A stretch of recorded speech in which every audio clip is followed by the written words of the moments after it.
Good evening. The Board of Zoning Appeals meeting for June 11th, 2025 is now in session. I'd like to introduce the board. To my far left is Brian Falowski, T.R. Hack, I'm Ashley Garkar, and then I have Davey Rowan and Todd Galling. To my very far right is Heather Freeman, our Township Zoning Inspector. Under advice of our legal counsel, we ask that anyone speaking tonight must be sworn in. If you plan on speaking, please stand and raise your right hand. Do you swear that the testimony you are about to give will be the truth, the whole truth, and nothing but the truth, so help me God? If so, say I do. I do. Please be seated. When presenting your case or commenting, please come to the microphone and state your name and address. Heather, was a legal notice published in a timely manner? Yes. Thank you. We have one conditional use permit application and one variance application tonight. A 3-vote majority is required to either approve or deny the application. First on the agenda is a conditional use permit application 2025-31 for Primrose Schools, requesting a conditional use for a child daycare center. Heather, can you please provide a summary of the application? Sure. Just give a quick background here. I have a couple, just two brief slides here. As Ms. Garkar stated, Primrose Schools is requesting a conditional use permit to operate a child care center. The subject property is located at the northeast corner of Auburn and Capitol Parkway. The property is zoned Capital District and is approximately 2.4 acres. The property is currently vacant. The property to the north, the north and east contains an existing commercial development with multiple buildings with multiple tenants. The property to the south is owned by the township and contains a stormwater basin. The parcel across the street to the west is undeveloped, as you can see there.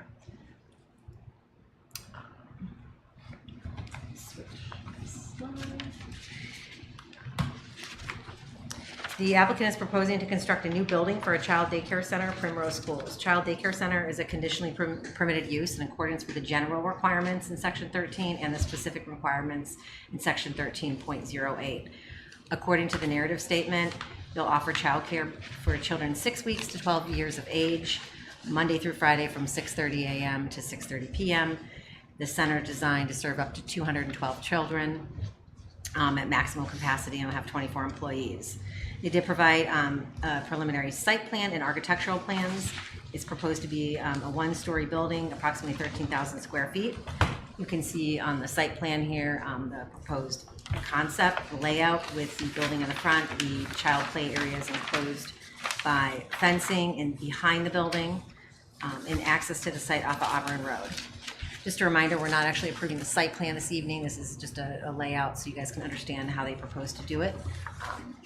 And that if this gets approved this evening, the next step would be to go to the Zoning Commission for site plan approval. Thank you. Thank you, Heather. Applicant, can you please come forward to the microphone, present your case? Please state your first name and address as well. Yes. And last name. My name is Reed Cooksey, Stonefield Engineering Design, address 555 South Old Woodward, Suite 12L, Birmingham, Michigan, 48009. As Heather said, we're here for our conditional use. We're looking to bring Primrose School to Concord Township. Primrose School is a high-end daycare facility. As it was stated, we're looking to have an enrollment of about 212 maximum students here. Give a little more detail. What we look at for sites is exactly what we have here. A nice transitional use between commercial along some fairly prominent corridors between residential towards business and commercial uses, which really fits the mold for the transitional use that we believe we are. As you can see in your packet, we provided a conditional use narrative where we meet all the conditions of our use itself.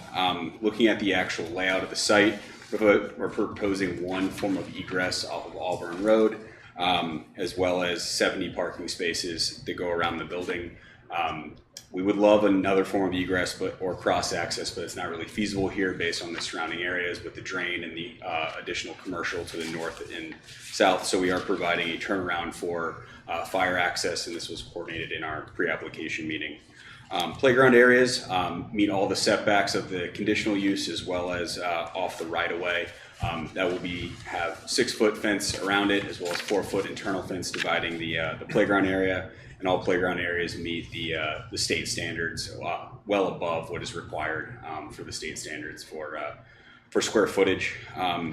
Pickup and drop off times. This facility has rolling pickup and drop off. It's not a bell system as some schools are. So we see a array of drop off between peak times, usually between 7 and 9, and usually no more. We've done plenty of studies on this. No more than 15 to 18 people maximum parking to bringing their kids at a time. So parking, we have sufficient parking for this matter as well.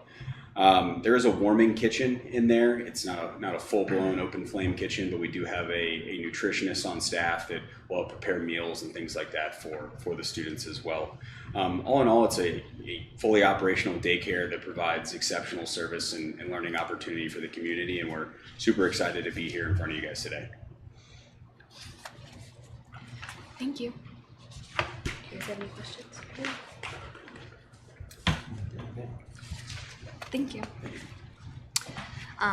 Is there anyone else speaking for or against the conditional use permit? Okay.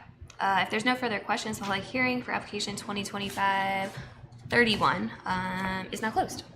The chair will entertain a motion to approve the conditional use permit 2025-31. So moved. Second. The approval of the conditional use permit 2025-31 is moved and second. Discussion is now open to the board. Does anyone have any thoughts, questions, discussions? I mean, I like the design. I like the location. I don't really see any issues that I found. I don't know if you guys have anything that jumps out. I think it's well designed and seems to be a good concept, a good use for the property. I think the applicant came thoroughly prepared and it all makes sense. I think it would be a wonderful addition to the community.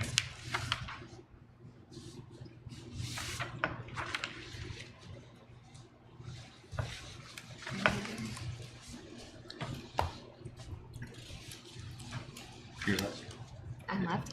I think the applicant did a good job presenting. The one question I had prior to was kind of if there was a turnaround or something of coming in and out, but he answered those questions of how pickup and drop off would be handled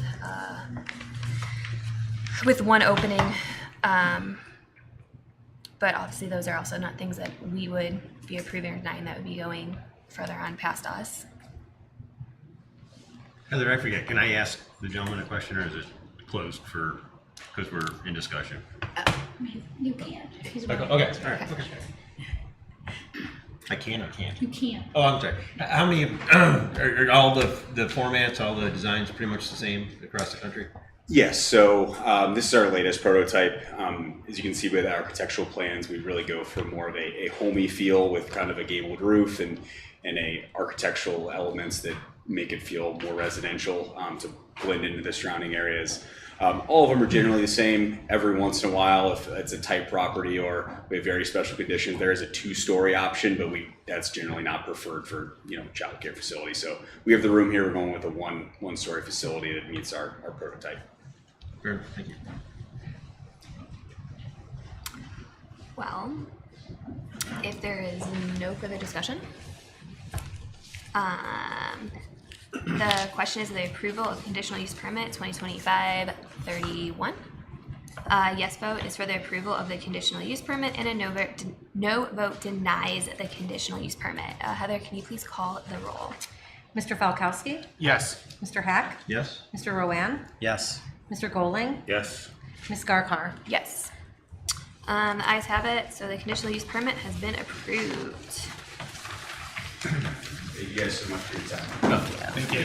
Coming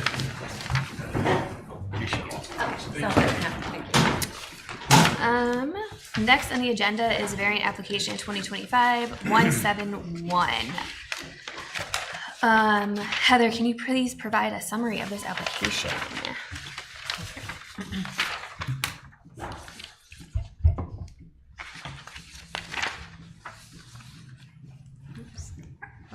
Okay, sorry about that. And I have a couple slides up here. So Fence Options, doing business as Henry Fence, on behalf of the property owners Dave and Beverly Vitas, are requesting a variance from section 34.04A to allow for the construction of a fence that will be 8 foot and 6 foot in height in lieu of the maximum 4 foot.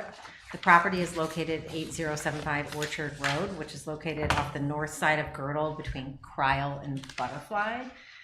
The property is zoned R1 residential and contains approximately 2 acres of land. The property is currently developed with a single-family dwelling, which was built in 2002. As proposed, the applicant would like to construct 130 lineal feet of 8 foot tall wood privacy fence and 150 feet of lineal feet of 6 foot tall fence along their west property line.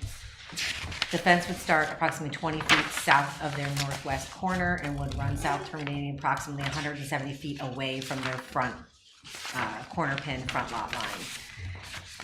You can see in this photo, the map on the left kind of shows that yellow is the proposed 8 foot fence and the blue is the proposed 6 foot fence. So it would step down from an 8 down to a 6. And in the photo to the right there, this is an image I took. There's a temporary fence at the site right now because the property to the west of this is currently in construction. So that is kind of, this fence would take over that place. Pursuant to section 34.04A1, fences that project in front of the house are only allowed to be 4 foot tall, and that's why they're requesting the variance. Thank you, Heather. Applicant, can you please come forward to the microphone, present your case, and then state your first, last name, and address for the record. Hi there. My name is Anthony Barassi from Fence Options, DBA Henry Fence. I'm located at 9020 Osborne Drive in Metro, Ohio.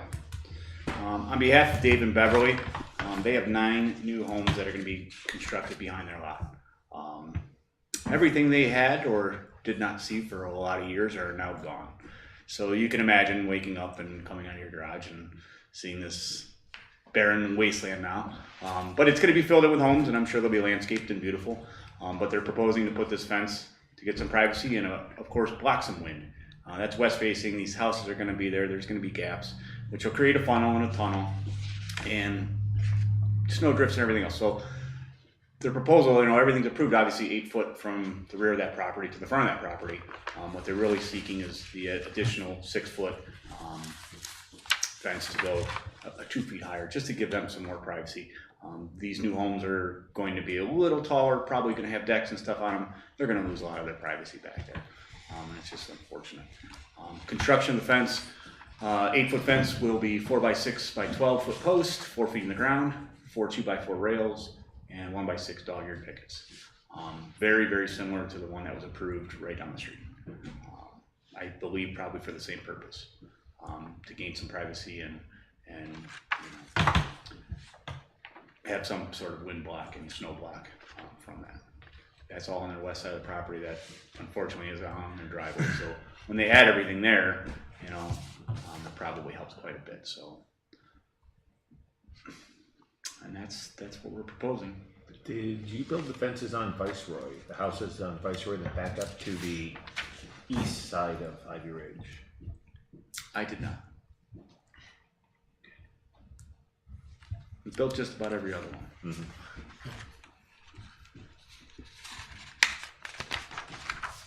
Do you have any other questions? Thank you. Wait, one more. I'm sorry. So it's on Heather's drawing, we had the yellow part that was 8, and then it's 6. It was kind of like from garage forward. Correct. In the back, is that going to remain 4? So in the back rear corner, that is going to stay open. If you see on the one site plan, the larger site plan, there's actually be about a 20 to 30 foot gap probably from where that 8 foot fence.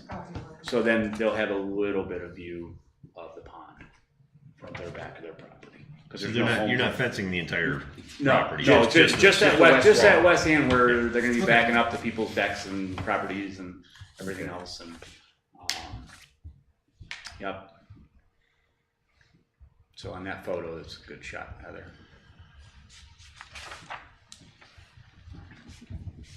Okay. All right. Thank you.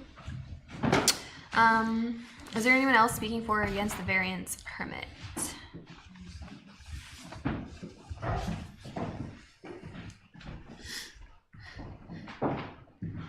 I'm Beverly Vitas. I reside at 8075 North Orchard Road. This fence is just, basically, we went from, basically we're on a couple acres. They're now putting in 9 homes, which the back is basically against our driveway. It's done, but they also did, there was no the setback was 25 feet and there was no buffer. So basically, I think the fence will basically will offer some kind of a buffer for both them and ourselves. And also would help protect our property because the wind from a forest area is just taking down a ton of our trees, you know. And, you know, basically a little barrier would be very good for us. But we would appreciate you considering this. Thank you very much. Thank you. If there's no further questions, the public hearing for application 2025-171 is closed to the public. The chair will entertain a motion to approve the variance application 2025-171. So moved. Second.